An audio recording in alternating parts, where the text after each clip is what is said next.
Julian San Jose at River Cruz, handa na nga bang lumagay sa tahimik? Natanong niya sa Fast Talk with Boy Abunda. Agree or disagree? Magpapakasal na kami in 2027. Agree.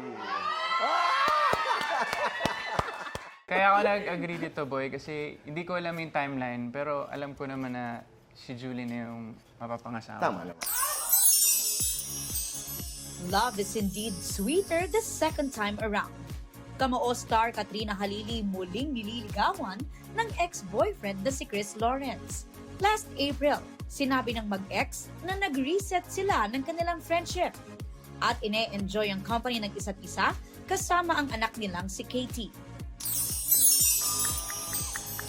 Glyza De Castro as modern Filipina bride sa isang fashion show. In-enjoy ko siya. It celebrates Filipino culture. So, parang it's something that I'm very familiar with.